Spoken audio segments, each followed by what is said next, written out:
اعوذ باللہ من الشیطان الرجیم بسم اللہ الرحمن الرحیم لا اقسم بیوم القیامہ ولا اقسم بالنفس اللوامہ ایحسب الانسان ان لن نجمع عظامہ۔ یہ سورت جو ہے بہت ہی حسین اور بہت منفرد سمجھیے کہ نمائندہ ایک سورت ہے قرآن مجید کی۔ اس کا جو خطاب کا انداز ہے، جو میں نے شروع میں آپ کو جو انٹروڈکٹری لیکچرز دیے تھے، کہ اس کا اسلوب جو ہے وہ خطابت کا ہے۔ قرآن کو ہم کہہ سکتے ہیں کہ it's a collection of divine orations، اللہ تعالیٰ کے خطبات، مجموعہ خطبات الہیہ۔ تو مختلف مواقع پر جیسے کہ خطیب کو خطبہ دیتا ہے تو اس طریقے سے اللہ تعالیٰ نے یہ صورتیں نازل کی ہیں۔ حضور پڑھ کر سناتے تھے تو آپ کا انداز بھی خطیبانہ ہوتا تھا۔ حدیث میں آتا ہے کہ جب آپ خطبہ دیتے تھے تو آپ کی آواز بلند ہو جاتی تھی، اعلیٰ صوتہ احمرت عیناہ، آنکھیں سرخ ہو جاتی تھی، اور آپ اس طریقے سے خطبہ دیتے تھے جیسے کہ کوئی سپہ سالار اپنے فوجیوں کو للکار رہا ہے، بڑھا رہا ہے کہ لڑو اور آگے بڑھو، یہ انداز ہوتا تھا۔ تو اس طرح کا خطبہ اس میں آپ دیکھیں گے ابھی بات ایک طرف ہو رہی ہے، ابھی کسی اور طرف ہو گئی، کبھی کسی طرف، تحویل الخطاب، اس کے لیے بہت، پھر یہ کہ 4-6 آیتیں آئیں گی ایک خاص قسم کے آہنگ میں، خاص قسم کے قوافی تو ہم کو نہیں کہنا چاہیے، تو یہ آتے ہیں، وہی انہی حروف پر صورتیں ختم ہو رہی ہیں، وہی سٹائل ہے، پھر وہ سٹائل بدلے گا، پھر 4-6 صورتیں اس دوسرے انداز کی ہوگی، پھر 4-6 تیسرے انداز کی ہوگی۔ تو یہ آپ صورت جو ہے فصاحت و بلاغت میں بھی فلو بے انتہا ہے، اور خطیبانہ انداز، اور اس میں تحویل الخطاب۔ پس منظر میں کیا ہے کہ وہ لوگ ہیں کہ جو انکار کریں کوئی قیامت نہیں ہو سکتی، کیسے ممکن ہے کہ جب کہ انسان مر چکے ہوں گے اور مٹی ہو جائیں گے پھر اٹھا دیا جائے، یہ ممکن نہیں ہے۔ تو اس کا جواب ہے جو دیا جا رہا ہے، لا اقسم بیوم القیامہ۔ لا یہاں پر ان کے خیالات کی نفی، نہیں، میں قسم کھاتا ہوں قیامت کے دن کی۔ تمہیں شک ہے اور مجھے اتنا یقین ہے کہ میں قسم کھا رہا ہوں قیامت کے دن کی۔ ولا، اور پھر نہیں، اقسم بالنفس اللوامہ، میں قسم کھاتا ہوں نفس لوامہ کی۔ نفس لوامہ کون سا نفس انسان میں جسے ہم ضمیر کہتے ہیں، کانشنس، ملامت کرنے والا دل۔ مائی کانشنس از بائٹنگ می، میرا ضمیر مجھے ملامت کر رہا ہے۔ کوئی آپ برا کام کرتے ہیں تو ضمیر اندر سے کچھ شے ہے، تو کیوں ہے یہ؟ اگر کوئی نیکی نہیں، بدی نہیں، تو یہ اندر کی خرش کیوں ہو جاتی ہے؟ اور اگر یہ نیکی ہے اور بدی ہے تو کوئی اس کا نتیجہ نکلنا چاہیے کہ نہیں؟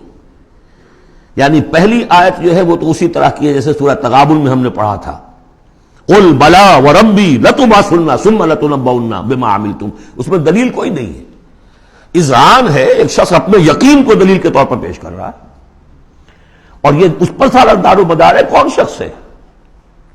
ایسا شخص کہ جس سے کبھی کوئی جھوٹ کا تجربہ کسی کو نہیں ہوا، وہ کہہ رہا ہے۔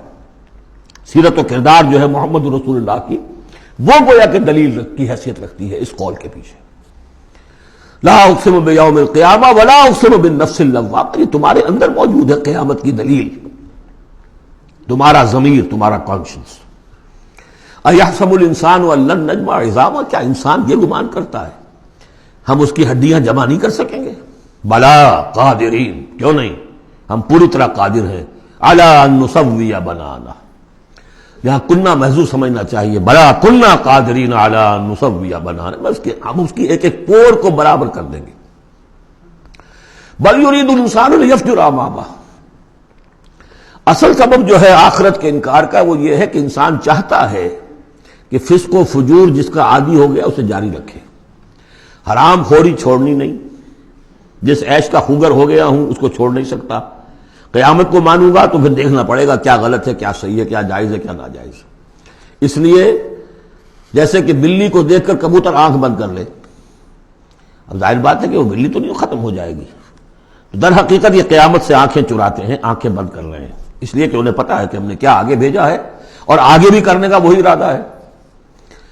بل یرید الانسان لیفجر امامہ یسأل ایان یوم القیامہ، پوچھتا ہے بڑے استہزائی انداز میں، اچھا جی کب ہوگا یہ قیامت کا دن؟ تو جواب بھی اسی انداز میں ہے، یوم ہم علی النار یفتنون کی طرح۔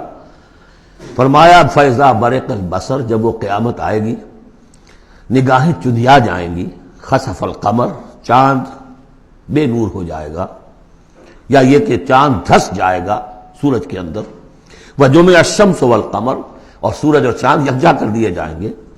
یہ جو ہے کشش ثقل کا جو باہمی ثقل ہے ان کروں کا، اس کے نظام میں ذرا سی کہیں گڑبڑ ہو اور پھر تو یہ سب کے سب ایک دوسرے سے ٹکرائیں گے. فَإِذَا بَرِقَ الْبَصَرُ وَخَسَفَ الْقَمَرُ وَجُمِعَ الشَّمْسُ وَالْقَمَرُ يَقُولُ الْإِنسَانُ يَوْمَئِذٍ أَيْنَ الْمَفَرُّ. یہی انسان اس دن کہے گا ہے کوئی جگہ بھاگ جانے کی؟ کلا نہیں، لا وزر، کوئی ٹھکانہ نہیں ہے. اِلَىٰ رَبِّكَ يَوْمَئِذٍ الْمُسْتَقَرُّ. اس دن تو تمہیں اپنے رب ہی کے حضور میں جا کھڑے ہونا ہے. يُنَبَّأُ الْإِنسَانُ يَوْمَئِذٍ بِمَا قَدَّمَ وَأَخَّرَ. اور جتلا دیا جائے گا انسان کو اس دن جو کچھ اس نے آگے بھیجا ہوگا، جو پیچھے چھوڑا ہوگا.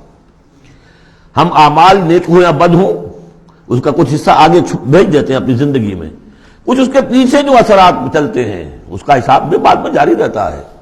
وہ ڈیبٹ کریڈٹ جو ہے ہمارے کھاتے میں ہوتا رہے گا. تم نے یہ نیک کام شروع کیا تھا، آگے آگے پھیل رہا ہے، تو جو اور اس کام میں شریک ہے ان کا اجر بھی رہے گا، وہ پورا رہے گا، ان کے اجر میں سے کمی نہیں ہوگی، لیکن اتنا ہی حساب آپ کے کام میں بھی درج ہوتا رہے گا. اسی طریقے سے کسی نے برا کام شروع کیا تھا، جب تک جہاں تک اس کے اثرات جائیں گے تو انسان کو بتا دیا جائے گا یہ تو آپ نے اپنی موت سے پہلے آگے ہی بھیج دیا تھا، یہ تو آپ کے وہ اعمال ہیں، اور یہ ذرا وہ ہے پیچھے اس کے جو اثرات ہیں. بل الانسان علی نفسہ بصیرہ. اور انسان کو تو جتلانے کی ضرورت بھی نہیں ہوگی کہ بتایا جائے، ہر انسان کو خود معلوم ہوگا کہ میں کتنے پانی میں ہوں. انسان اپنے نفس پر خود بصیرت رکھتا ہے. وَلَوْ أَلْقَىٰ مَعَاذِيرًا. چاہے کتنے ہی وہ بہانے پیش کرے. ہوتا ہے کہ انسان کوئی شخص جو ہے بڑا چرب زبان ہے اور وہ اپنے آپ کو بالکل ریشنلائز کر لیتا ہے اپنے طرز عمل کو، میں نے ٹھیک کیا، صحیح کیا، کوئی غلط بات نہیں ہے، کوئی عذرات موجود ہیں، تو معترضین کی تو زبان بند ہو جاتی ہے، اب کچھ نہیں کہہ سکتے. لیکن یہ کہ اس کا دل اس کو بتا رہا ہوتا ہے کہ تو جھوٹا ہے. بل الانسان علی نفسہ بصیرہ ولو القیٰ معاذیرہ. صدق اللہ العظیم.